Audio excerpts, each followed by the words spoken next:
All right, we are back with chapter 5 of Mark Twain's The Mysterious Stranger.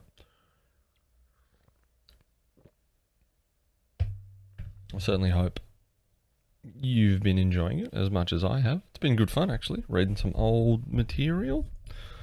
It's all well written. Written differently to things these days, that's for sure. But let's crack in to chapter 5.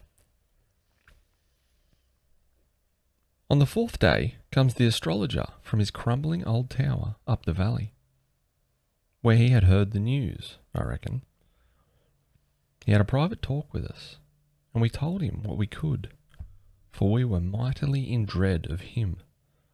He sat there studying and studying, all to himself. Then he asked,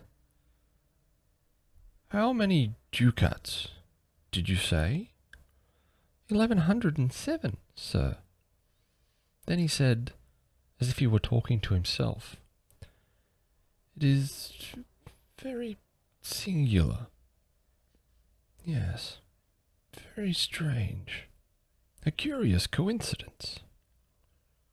Then he began to ask questions and went over the whole ground from the beginning. We were answering. By and by he said, 1106 ducats. It is a large sum. 7, said Seppi, correcting him. Oh, 7, was it? Of course, 1 ducat more or less isn't of consequence. But you said 1106 before. It would not have been safe for us to say he was mistaken, but we knew he was. Nicholas said, "We ask pardon for the mistake, but we meant to say 7. "Oh, it is no matter, lad. It was merely that I had noticed the discrepancy. It is several days, and you cannot be expected to remember precisely.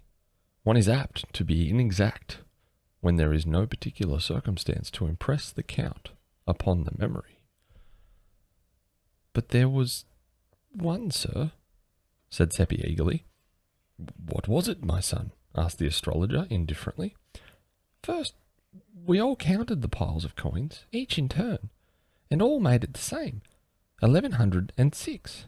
But I had slipped one out, for fun, when the count began, and now I slipped it back and said, 'I think there is a mistake. There are 1107. Let us count again.' And we did, and of course I was right. They were astonished. Then I told how it came about." The astrologer asked us if this was so, and we said it was. "That settles it," he said. "I know the thief now. Lads, the money was stolen." Then he went away, leaving us very much troubled and wondering what he could mean. In about an hour we found out, for by that time it was all over the village that Father Peter had been arrested for stealing a great sum of money from the astrologer. Everybody's tongue was loose and going. Many said it was not in Father Peter's character and must be a mistake. But the others shook their heads and said misery and want could drive a suffering man to almost anything. About one detail there was no differences.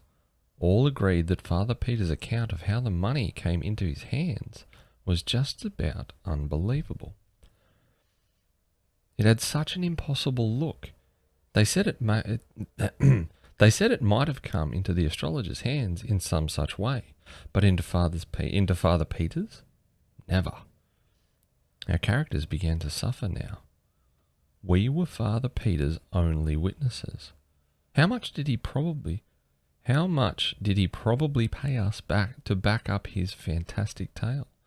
People talked that kind of talk to us pretty freely and frankly, and we were full of scoffings when we begged them to believe we really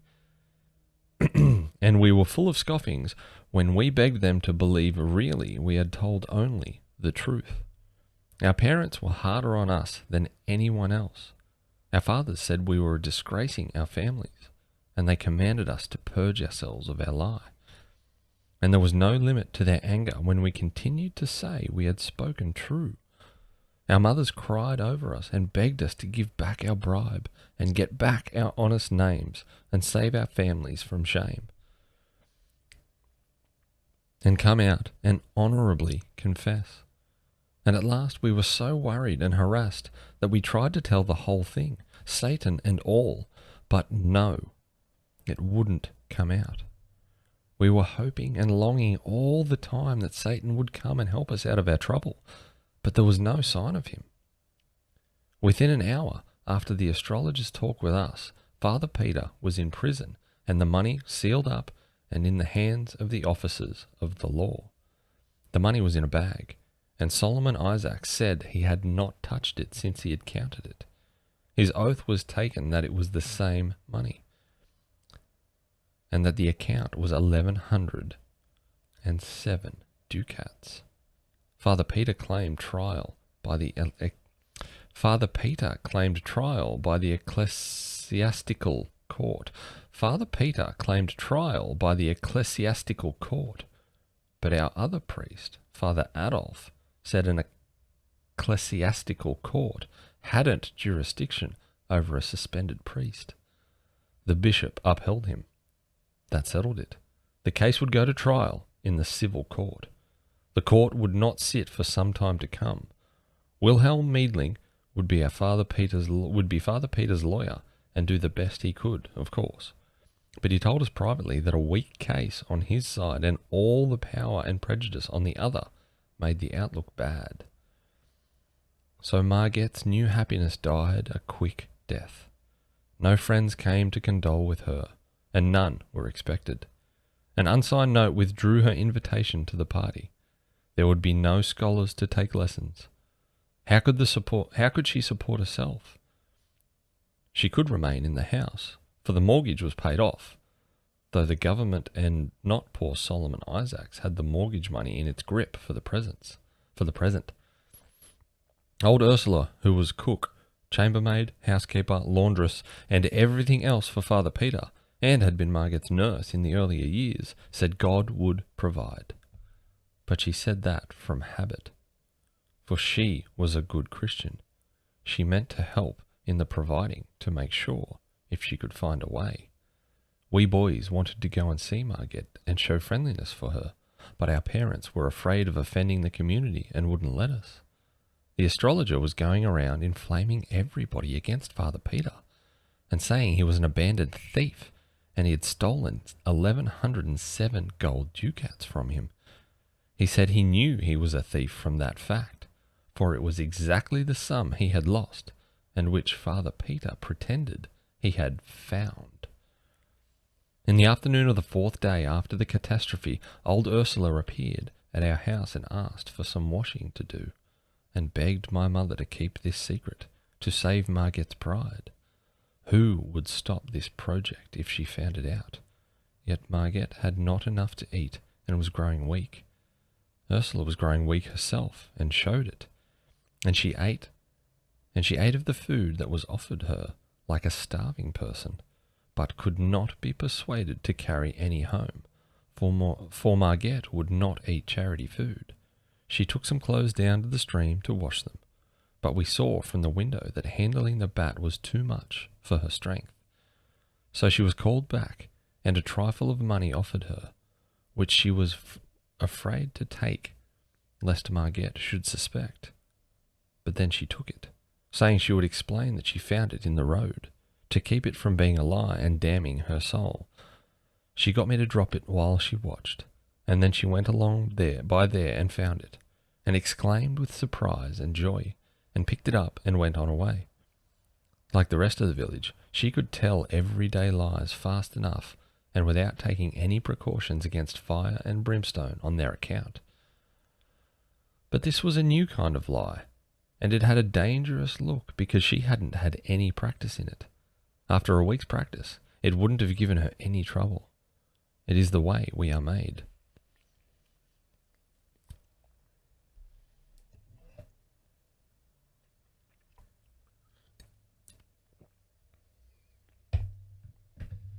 I was in trouble, for how would Margette live?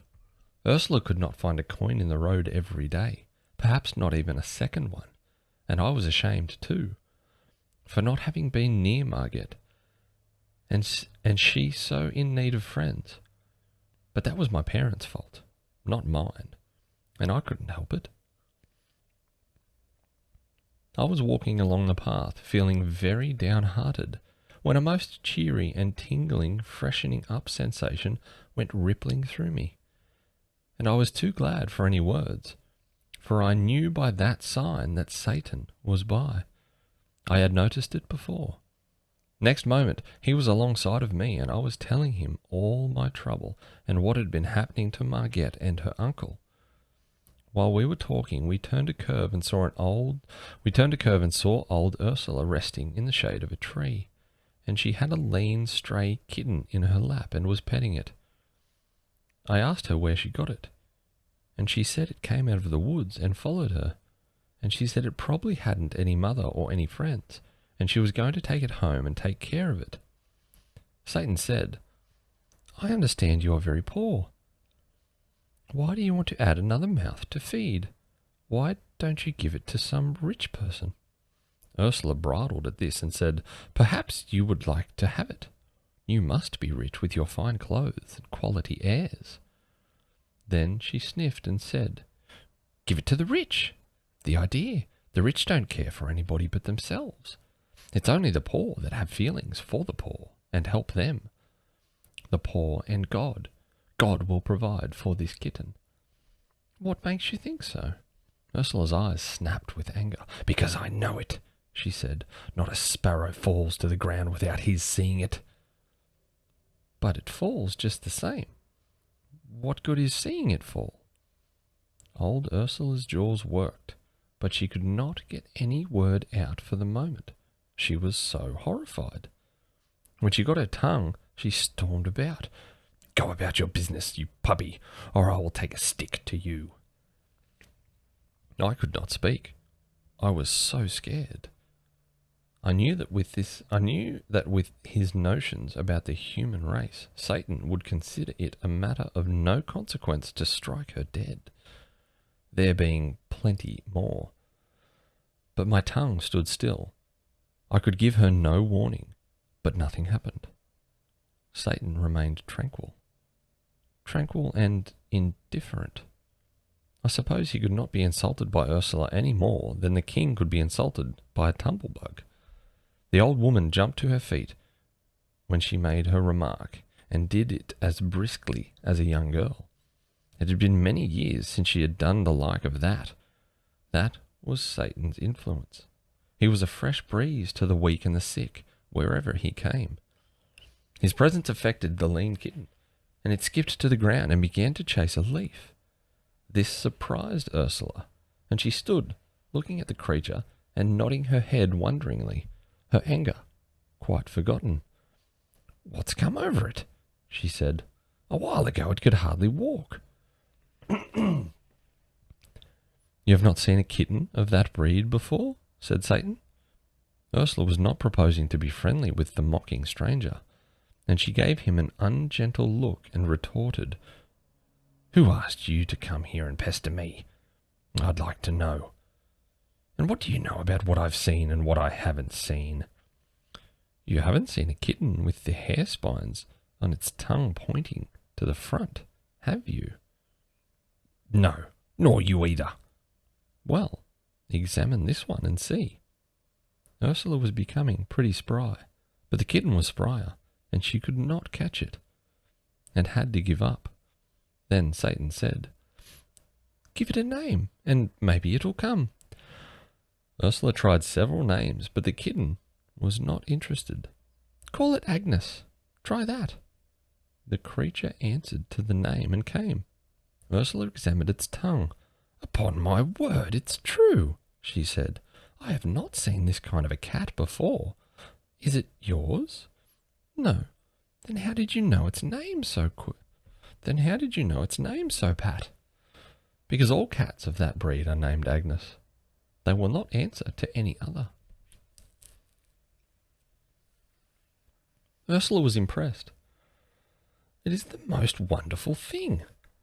Then a shadow of trouble came into her face, for her superstitions were aroused, and she reluctantly put the creature down, saying, "I suppose I must let it go. I'm not afraid, no, not exactly that. Though the priest, well, I've heard people indeed, many people, and besides, it is quite well now and can take care of itself," she sighed, and turned to go, murmuring, "It's such a pretty one. Would be such good company. And the house is so sad and lonesome with these troubled days. Miss Margette so mournful and just a shadow. And the old master shut up in jail. It seems a pity not to keep it," said Satan. Ursula turned quickly, just as if she were hoping for someone to encourage her. "Why?" she asked wistfully. "Because this breed brings luck." "Does it? Is it true? Young man, do you know it to be true? How does it bring luck?" "Well, it brings money, anyway." Ursula looked disappointed. "Money? A cat bringing money? The idea! You could never sell it here. People do not buy cats here. One can't even give them away." She turned to go. "I don't mean sell it. I mean have an income from it. This kind is called the lucky cat. Its owner finds 4 silver groschen in his pocket every morning." I saw the indignation rising in the old woman's face. She was insulted. This boy was making fun of her, and that was her thought. She thrust her hands into her pockets and straightened up to give him a piece of her mind. Her temper was all up and hot.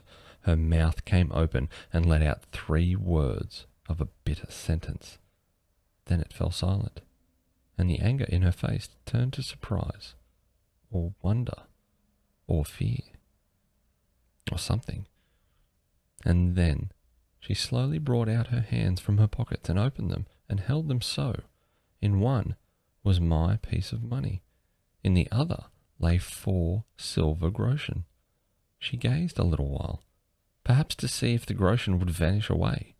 Then she said fervently, it's true, and I'm ashamed, and beg forgiveness. Oh, dear master and benefactor." And she ran to Satan and kissed his hand over and over again, according to the Austrian custom. In her heart she probably believed it was a witch cat and an agent of the devil, but no matter. It was all the more certain to be able to keep its contract and furnish a daily good living for the family. For in matters of finance, even the piousest of our peasants would have more confidence in an arrangement with the devil than with an archangel. Ursula started homeward, with Agnes in her arms, and I said I wished I had her privilege of seeing Margette. Then I caught my breath, for we were there in the parlour, and Margette standing looking at us, astonished. She was feeble and pale, but I knew that those conditions would not last in Satan's atmosphere, and it turned out so. I introduced Satan, that is, Philip Traum, and we sat down and talked. There was no constraint. We were simple folk in our village, and when a stranger with a pleasant person, we were soon friends. And when a stranger was a pleasant person, we were soon friends. Margette wondered how we got in without her hearing us. Traum said the door was open, and we walked in and waited until she turned around and greeted us. This was not true. No door was open. We entered through the walls, or the roof, or down the chimney, or somehow. But no matter. What Satan wished a person to believe, the person was sure to believe. And so Margette was quite satisfied with that explanation. And then the main part of her mind was on Traum. Anyway, she couldn't keep her eyes off him. He was so beautiful. That gratified me and made me proud. I hoped he would show off some, but he didn't. He seemed only interested in being friendly and telling lies. He said he was an orphan. That made Margette pity him. The water came into her eyes. And he said he had never known his mama. She passed away while he was a young child, and said his papa was in shattered health, and he had no property to speak of. In fact, none of any earthly value. but he had an uncle in the businesses down in the tropics, and he was very well off and had a monopoly, and it was from this uncle that he drew his support. The very mention of a kind uncle was enough to remind Margette of her own, and her eyes filled again. She said she hoped their two uncles would meet some day. It made me shudder. Philip said he hoped so too, and that made me shudder again. Maybe they will, said Margette.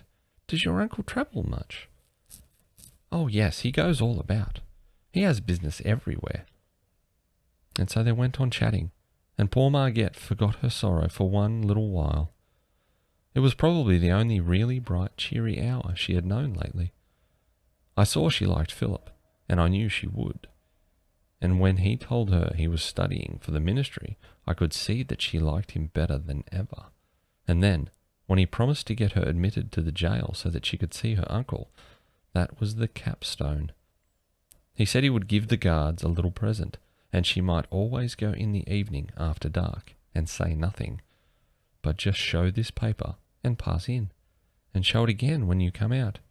And he scribbled some queer marks on the paper and gave it to her, and she was ever so thankful, and right away was in a fever for the sun to go down, for in that old, cruel time prisoners were not allowed to see their friends, and sometimes they spent years in the jails without ever seeing a friendly face. I judged the marks on the paper were an enchantment, and that the guards would not know what they were doing, nor have any memory of it afterward. And that was indeed the way of it. Ursula put her head in at the door and now and said, "Supper's ready, miss." Then she saw us and looked frightened, and motioned me to come to her, which I did, and she asked if we had told about the cat.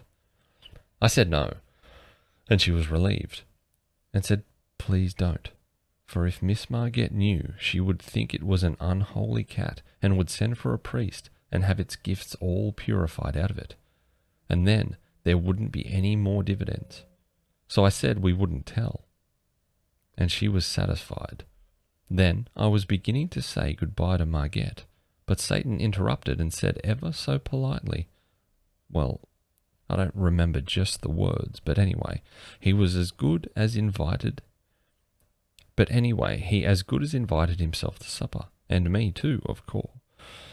Of course, Margette was miserably embarrassed, for she had no reason to suppose there would be half enough for a sick bird. Ursula heard him, and she came straight into the room, not a bit pleased. At first, she was astonished to see Margette looking so fresh and rosy, and said so. Then she spoke up in her native tongue, which was Bohemian, and said, as I learned afterwards, "Send him away, Miss Margette. They're not victuals enough.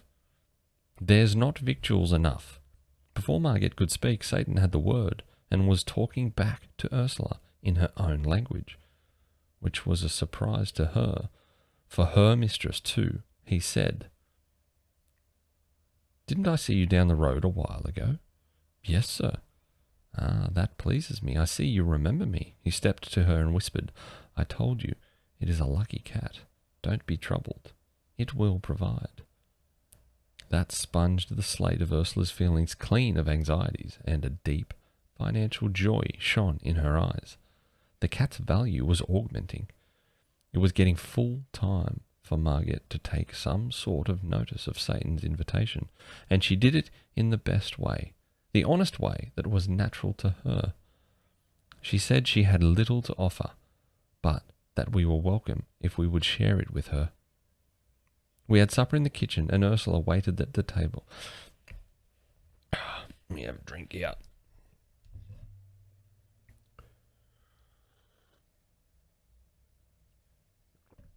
We had supper in the kitchen, and Ursula waited at table. A small fish was in the frying pan, crisp and brown and tempting, and one could see that Margette was not expecting such respectable food as this. Ursula brought it, and Margette divided it between Satan and me, declining to take any of it for herself, and was beginning to say she did not care for fish today, but she did not finish the remark. It was because she noticed that another fish had appeared in the pan. She looked surprised, but did not say anything. She probably meant to inquire of Ursula about this later. There were other surprises, flesh and game and wines and fruits, things which had been strangers in that house lately, but Margette made no exclamations. And now even looked unsurprised, which was Satan's influence, of course. Satan talked right along, and was entertaining, and made the time pass pleasantly and cheerfully, and although he told a good many lies, it was no harm in him, for he was only an angel and did not know any better. They do not know right from wrong. I knew this, because I remembered what he had said about it. He got on the good side of Ursula. He praised her to Margette, confidentially, but speaking just loud enough for Ursula to hear. He said she was a fine woman, and he hoped some day to bring her to his uncle. Very soon Ursula was mincing and simpering around in a ridiculous girly way, and smoothing out her gown, and prinking at herself like a foolish old hen, and all the time pretending she was not hearing what Satan was saying. I was ashamed, for it showed us to be what Satan considered us. A silly race and trivial. Satan said his uncle entertained a great deal, and to have a clever woman presiding over the festivities would double the attractions of the place. "But your uncle is a gentleman, isn't he?" asked Margette. "Yes," said Satan indifferently. "Some even call him a prince, out of compliment, but he is not bigoted. To him, personal merit is everything, rank, nothing." My hand was hanging down by my chair, and Agnes came along and licked it. By this act, a secret was revealed. I started to say, "It's all a mistake. This is just a common, ordinary cat. The hair needles on her tongue point inward, not outward." But the words did not come, because they couldn't. Satan smiled upon me, and I understood. When it was dark, Margaret took food and wine and fruit in a basket and hurried away to the jail, and Satan and I walked towards my home. I was thinking to myself that I should like to see what the inside of the jail was like. Satan overheard the thought, and the next moment we were in the jail. "We were in a torture chamber," Satan said. "The rack was there, and the other instruments, and there was a smoky lantern or two hanging on the wall and helping to make the place look dim and dreadful. There were people there, and executioners. But as they took no notice of us, it meant that we were invisible. A young man lay bound, and Satan said he was suspected of being a heretic, and the executioners were about to inquire into it. They asked the man to confess to the charge, and he said he could not, for it was not true. Then they drove splinter after splinter under his nails, and he shrieked with the pain. Satan was not disturbed, but I could not endure it, and he had to be whisked, and I had to be whisked out of there. I was faint and sick, but the fresh air revived me, and we walked towards my home. I said it was a brutal thing. No, it was a human thing. You should not insult the brutes by such a misuse of that word. They have not deserved it. And he went on talking like that. "It is like your paltry race, always lying, always claiming virtues which it hasn't got, always denying them to the higher animals, which alone possesses them. No brute ever does a cruel thing. That is the monopoly of those with the moral sense. When a brute inflicts pain, he does it innocently. It is not wrong. For him, there is no such thing as wrong, and he does not inflict pain for the pleasure of inflicting it. Only man does that. Inspired by the mongrel moral sense of his, a sense whose function is to distinguish between right and wrong, with liberty to choose which of them he will do. Now, what advantage can he get out of that? He is always choosing, and in 9 cases out of 10 he prefers the wrong. There shouldn't be any wrong, and without the moral sense there couldn't be any, and yet He is such an unreasoning creature that he is not able to perceive that the moral sense degrades him to the bottom layer of animated beings and is a shameful possession. Are you feeling better? Let me show you something. So that wraps up chapter 5. What do you think about chapter 5?